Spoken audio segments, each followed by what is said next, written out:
তৈরি করে নেব পালক পনির। খেতে হয় দারুণ সুস্বাদু।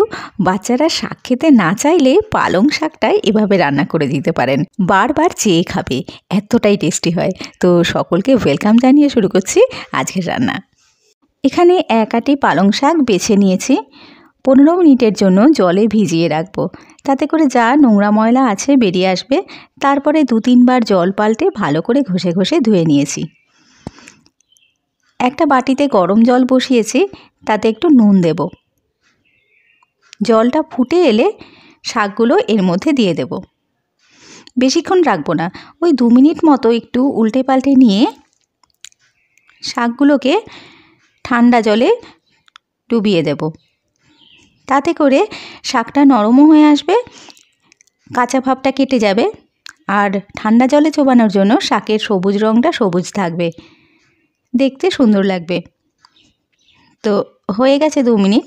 ইন্ডাকশানটা বন্ধ করে দিয়ে আমি শাকগুলো ঠান্ডা জলে দিয়ে দেব। শাকটা ঠান্ডা হয়ে গেলে ভালো করে জল ঝরিয়ে নিয়ে মিক্সিং জারে নিয়ে নেব। তারপর খুব ভালো করে পেস্ট করে নেব, অল্প জল দিয়ে, খুব বেশি পাতলা করব না। এখানে 2টো পেঁয়াজ, একটা টমেটো, 10টা রসুন কোয়া, 1 গাঁট আদা নিয়েছি। এগুলোকে চপারে কুচিয়ে নেব। ছুরি বা বটিতেও কুচিয়ে নেওয়া যেতে পারে।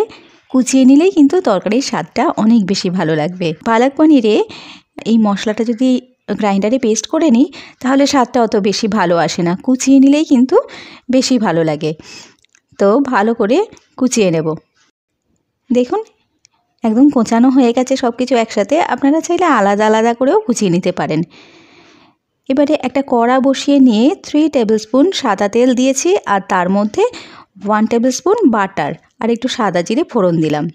ফোড়ন থেকে ভালো গন্ধ বেরোলে কুচনো মশলাটা দিয়ে দেব। ঝালের জন্য আমি এখানে একটা কাঁচা লঙ্কা দেব। খুব বেশি ঝাল এই তরকারিটায় ভালো লাগে না। স্বাদ মতো নুন দেব,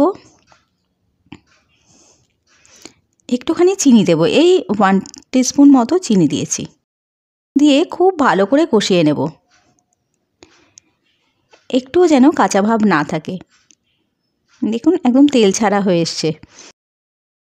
এবারে ভাজা ভাজা হয়ে এলে এই 6-7টা মতো কাজু বেটে নিয়েছি, ওটা দিয়ে দিলাম। কাজু বাটাটা দেওয়ার জন্য তরকারির স্বাদটা কিন্তু অনেকটা বেশি বেড়ে যাবে। তারপরে 2-3 মিনিট নেড়ে নিয়ে দিয়ে দেব 1/2 টিস্পুন জিরে গুঁড়ো আর 1 টিস্পুন ধনে গুঁড়ো। ধনে জিরেটাও 1 মিনিট মতো একটু নেড়ে নেব। তারপর দিয়ে দেব পালং শাকটা। আঁচ বাড়িয়ে কমিয়ে নিয়ে মশলাটা কিন্তু একদম রেডি করে নেব শাক দেওয়ার আগে, কারণ শাক দেওয়ার পরে মশলাটা কিন্তু আর কষবে না। তাই শাক দেওয়ার আগেই একদম খুব ভালো করে মশলাটা রেডি করে নিতে হবে। এবারে কাজ হলো আঁচ বাড়িয়ে কমিয়ে নিয়ে খুন্তিটা নেড়ে যাওয়া, কড়ার তলায় যেন লেগে না যায়। দেখুন চারদিক থেকে তেল ছাড়া ছাড়া হয়ে আসছে। যখন এরকম তেল ছাড়া ছাড়া হয়ে আসবে তখন একটু দেব গরম মশলা আর হিং। হিং দিলে পালক পনিরের গন্ধটা কিন্তু অনেক বেশি ভালো হয়। হিং আর গরম মশলা দিয়ে ভালো করে নেড়ে চেড়ে শেষে দিয়ে দেব পনির।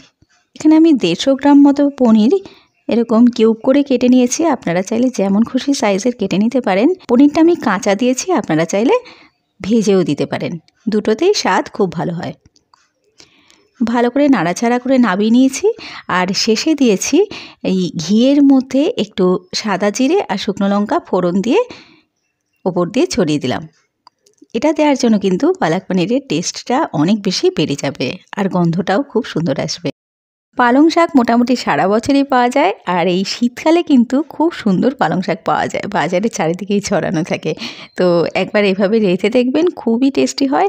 বাচ্চারা তো সাধারণত শাক খেতে চায় না, এভাবে যদি করে দেন দেখবেন অনেকটা খেয়ে নিয়েছে। তো ভিডিওটা কেমন লাগলো, ভালো লাগলে প্লিজ চ্যানেলটাকে একটু সাবস্ক্রাইব করবেন, আর পাশে থাকা বেল আইকনটি অন করে দেবেন, যাতে করে আমার সকল নতুন রান্না নোটিফিকেশান আপনাদের কাছে পৌঁছে যায় সবার আগে। আর ফেসবুক থেকে দেখে থাকলে পেজটাকে প্লিজ একটু ফলো করে দেবেন। তো আজকে আসছি, সবাই খুব ভালো থাকবেন, সুস্থ থাকবেন। এতক্ষণ ভিডিওটা দেখার জন্য অনেক ধন্যবাদ। নমস্কার।